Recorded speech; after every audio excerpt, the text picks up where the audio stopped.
One step forward, and Rome would never be the same again. In the dead of night, a single man stood at the edge of history. Julius Caesar, staring at the cold waters of the Rubicon River, knew what this meant.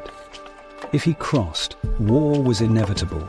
If he hesitated, he would be stripped of his power. Would he risk it all? The year is 49 BC. Rome stands divided, and here, on the banks of the Rubicon, a single decision will change history. The river stretched before them, its waters calm but unyielding, a silent barrier between order and chaos. The flickering torches of the legion cast long shadows over the banks, their light reflecting in Caesar's unreadable gaze.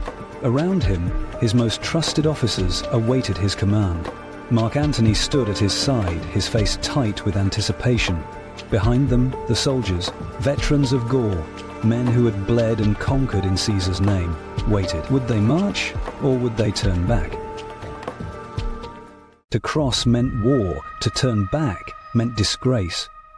Caesar dismounted, his boots sinking slightly into the damp earth. He turned toward his men, scanning their faces.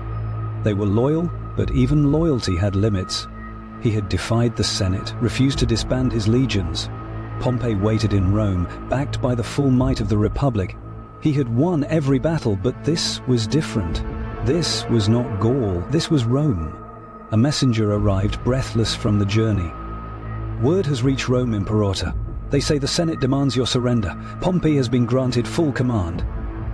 Caesar exhaled slowly. The weight of history pressed against his shoulders. His mind raced.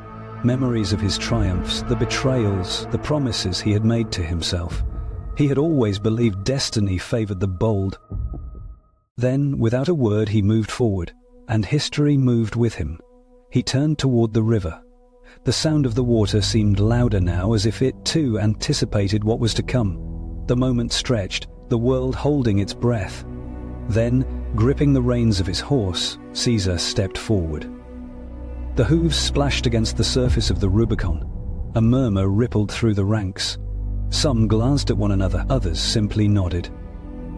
Alea Iacta Est. The die is cast. One by one, the legionaries followed their general. Shields strapped to their backs, weapons ready, they waded through the cold water. The Senate had cast them as traitors. But Rome had always belonged to those who dared to take it. As dawn rose, the Roman Republic would never be the same.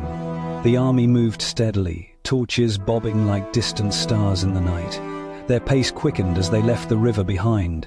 Ahead, the road to Rome lay open. Messengers would race ahead. Panic would spread through the Senate halls before their arrival. Some would flee, others would prepare for war. And Caesar? He rode at the front, his eyes fixed on the horizon, his mind already beyond the Rubicon. This was only the beginning. Alea Iacta Est, the die is cast.